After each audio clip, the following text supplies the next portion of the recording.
시파는 정말 흥미진진한 이야기들이 많았습니다. 마지막 장면에 풍산에게 빙의한 팔척귀는 강철이가 100년 전 승천하다 땅에 떨어지던 순간을 보았다 말하는데요. 대체 무슨 일이 있었던 걸까요? 1화에서 아이를 안아들던 무관이 혹시 팔척귀일까요? 100년 전 강철이와 팔척귀의 인연이 밝혀지기 시작했습니다. 지금부터 9화와 10화를 돌아보며 11화 예고 분석을 통해 강철이와 팔척귀의 100년 전 비밀과 팔척귀의 원한의 시작이 무엇인지, 그리고 강철이와 여리가 앞으로 어떻게 될지까지 풀어볼 예정이니 놓치지 마시고 끝까지 시청해주세요. 지금부터 시작합니다. 여리는 야광기와 대화 중 과거 개변년 4월 넙덕이 궁에 있었다는 사실을 알게 되고 왕으로부터 선왕에게 팔척귀가 쉬었었던 사실을 듣게 됩니다. 또한 할머니 넙덕이 선왕을 도왔다가 팔척귀에게 원한을 사게 되어 죽임을 당했다는 사실을 깨닫게 되죠. 여리는 드디어 할머니를 죽인 게 강철이가 아니라 팔척귀였다는 사실을 알게 됩니다. 그동안 여리는 할머니의 원수라 생각했던 강철이를 좋아하게 된 걸 괴로워했는데요. 사실을 알게 된 여리는 강철이 앞에서 눈물을 흘리며 원망을 쏟아냅니다. 이후 여리가 민망한 마음에 강철이를 피해 다니고 영의정의 계략에 의해 죽을 뻔했으나 우연히 왕이 구해주었죠. 늦은 밤 여리가 다친 다리를 치료하고 있을 때 강철이가 그 모습을 보게 되고 속상해하며 치료해주지만 여리는 오히려 화를 내며 속마음을 고백하게 됩니다. 할머니는 지금도 팔척귀에게 잡아먹혀 고통받고 있는데 본인은 할머니를 죽인 게 내가 아니라는 사실에 안도한다면서 우는데요. 이에 강철이는 왕의 조언에 따라 꼭 안아주는 게 아니라 하나를 가르쳐주면 둘을 아는 우리 강철이 여리에게 입맞춤을 해버렸습니다. 그래놓고 윤갑 어머니의 기침소리에 서로 당황하는 모습이 너무 귀여웠네요. 이 커플 진짜 너무 찰떡인 것 같아요. 페파에서는 강철이가 승천하는 모습을 보았던 아이가 왕족이었음을 암시하고 있는데요. 풍산이 여리를 납치하고 평소 풍산을 의심하던 강철이가 여리를 찾아 나섭니다. 강철이는 풍산이 꽁꽁 숨겨두었던 신당을 찾아내고 여리를 찾으며 풍산을 압박하던 중 팔척귀가 풍산에게 빙의합니다. 그리고 놀라운 사실을 말하죠. 100년 전 팔척귀 본인이 태어나던 그날 강철이가 승천하다 떨어지던 모습을 보았다고 말입니다. 1화에서 강철이는 천년의 수행 끝에 용이 되어 승천하려던 순간 인간 아이의 눈에 띄어 땅으로 추락했는데요. 이날이 사람이 아닌 팔척귀, 즉 귀신이 된 날이라고 말하는 것 같습니다. 그런데 여기서 중요한 것은 팔척귀가 강철이에게 했던 말인데요. 너희 적은 내가 아니라 저 왕가의 핏줄이라고 말한 것입니다. 강철이가 승천하려던 순간을 지켜본 그 어린 아이가 왕가의 핏줄이었고 너는 나를 공격할 것이 아니라 왕가를 적으로 삼아야 한다는 것이었죠. 팔척귀가 무장의 모습을 하고 있었던 걸 생각해보면 1화에서 전쟁통에 아이를 구해서 안아들던 무장이 팔척귀로 예상됩니다. 아이로 인해 이무기가 승천을 하지 못한 것을 알고 상부에 알렸으나 이 사실이 소문나면 분노한 이무기 강철이에게 왕손이 화를 입을까 두려웠던 왕가는 사실을 알고 있던 무장과 그 가족들을 불에 타 죽게 한 건 아닐까요? 대비가 왕의 편에 서서 노비개혁을 돕고자 했던 최현우를 불러 최현우의 고조부인 최길상이 100년 전 전쟁 중에 왕을 호종하며 썼던 광안문집을 보았다며 협박을 하는데요. 여기서 말하는 호종은 임금의 행차를 호위하며 모시는 일을 말합니다. 광안문집에는 그 당시 이무기 강철이의 승천 실패와 왕손 그리고 무장에 관련된 이야기가 기록되어 있고 최현우의 집안은 그 일에 연루되어 있는 것이 아닐까요? 한편 왕도 팔척귀에 대한 비밀을 파헤치고 있었는데요. 데뷔전에서 나오는 평대군의 오대선 이화성을 보았고 이후 왕실 가계도를 살피면서 팔척귀가 왕실의 핏줄을 모두 죽인 건 아니라는 것을 깨달았죠. 그리고 지난 13년간 팔척귀가 죽인 사람들을 살펴본다면 팔척귀에게 원한을 갖게 한 사람이 누구인지 찾을 수 있을 것이라고 생각합니다. 왕은 자신만의 방식으로 팔척귀의 원한의 실체를 찾아내려 하고 있는데요. 왕계 이화성이 오대손이면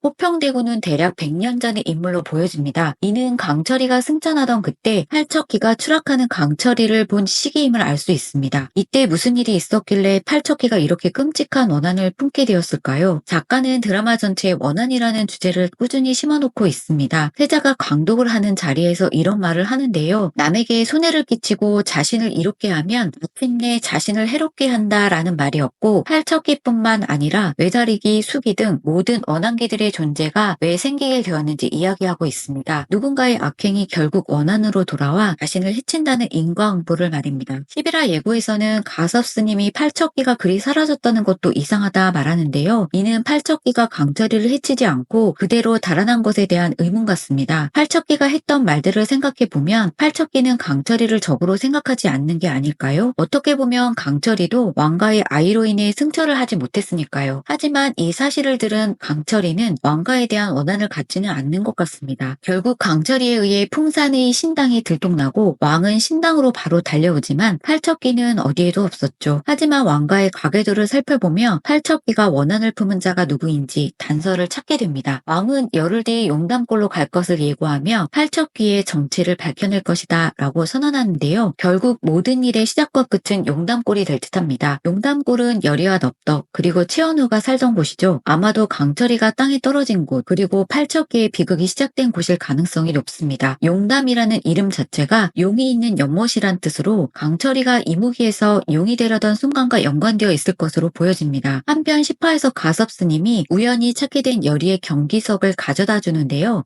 강철이에게서 열이를 지켜주던 경기석은 이제 오히려 둘 사이를 방해하는 물건이 되어버렸습니다. 열이는 강철이가 지난밤 경기석 때문에 본인에게 가까이 갈 수 없었던 걸 기억하고 내가 나를 지켜주는 경기석이라 말하며 강철이의 손을 잡습니다. 아마도 항상 지니고 다니던 경기석을 이제 몸에 지니고 있지 않은 듯합니다. 열이가 강철이를 완전히 신뢰하고 은혜하는 마음에서 비롯되었겠죠. 이를 지켜보고 있던 비비는 강철이가 이무기의 정체성을 잃고 점점 인간이 되어가는 모습에 불안감을 느낍니다. 그리고 그 원인이 열이 때문이라고 생각하죠. 이때 풍산은 비비에게 접근하고 열이를 자신에게 넘겨달라 제안합니다. 그리고 비비는 풍산에게 열이를 잡아다 주며 미안하지만 이대로 그냥 죽어다오 라고 말하는데요. 풍산은 비비가 승천하기 위해 양반들을 잡아먹고 있는 걸 알고 양반들을 제공해주는 조건으로 이런 제안을 한 게 아닐까요? 하지만 비비는 승천보다 믿고 의지한 형인 강철이가 열이 때문에 승천하지 못할까 걱정되어 그 제안을 받아들인 것으로 보여집니다. 이쯤에서 열이와 강철이는 어떻게 될지 정말 궁금한데요. 열이의 오해가 풀리면서 강철이와 열이가 서로의 감정에 솔직해지고 이로 인해 강철이는 점점 더 인간화되어가고 있는데요. 과거 가섭 스님이 강철이에게 팔척기를 온전히 천도하는 방법으로 야광주를 언급하며 바로 강철이 스스로 희생하는 것이라 말한 적이 있습니다. 이 드라마의 기획 의도와도 일치하는 말인데요. 인간을 끔찍히 증오하던 이무기 강철이가 끝없이 자신을 내어주는 무녀와 비극적인 가족사 속에서도 초인적인 노력으로 오직 백성들을 위하는 왕의 삶에 감동받아 스스로 인간들을 구해내는 이야기로 결국 다시 인간에게서 희망을 찾는 이야기를 전하려 한다는 내용입니다. 강철이가 스스로를 희생해 팔척기를 없애고 야광주를 잃은 강철이는 승천할 수 없는 몸이 되지만 호신을 받고 열이가 했던 말처럼 열이의 지극정성으로 강철이가 승천할 수 있게 되는 건 아닐까요? 가섭 스님이 열이에게 주었던 골담초에도 전설이 있더라고요. 어느 스님이 수행을 마치고 천축국으로 돌아가면서 짚고 다니던 지팡이를 처마 밑에 꽂아 놓으며 이 지팡이에 잎이 나고 꽃이 피면 내가 아직 살아있는 것으로 기억하라고 했다는데요. 그 나무가 바로 골담초였습니다. 강철이도 천년의 수행을 마치고 승천을 하려 했던 것을 생각하면 골담초도 곡선이 있는 듯합니다. 이 내용들을 종합해보면 강철이의 희생과 열이와의 이별로 귀결되는 듯 하는데요. 하지만 열이가 화경에서 보았던 윤갑과 열이 그리고 딸의 화목한 모습을 생각하면 함께 있는 사람은 윤갑이 아닌 강철이가 아닐까요? 지금의 강철이와 열이를 생각하면 열이가 윤갑과 그리 환하게 웃을 수 없을 테니까요. 강철이와 열이가 알콩달콩 사는 모습이 너무 보고 싶네요. 여러분들은 어떻게 생각하세요? 댓글로 여러분의 예상을 남겨주세요. 앞으로 6회가 남았는데요. 이어질 이야기들이 궁금해서 빨리 보고 싶다가도 한편으로 너무 아쉬운 마음입니다. 이번 주 금요일 11화 본방사수 아시죠? 그럼 저는 다음 화 예고 분석으로 찾아뵙겠습니다. 구독과 좋아요는 제게 따뜻한 격려입니다. 많은 격려 부탁드립니다.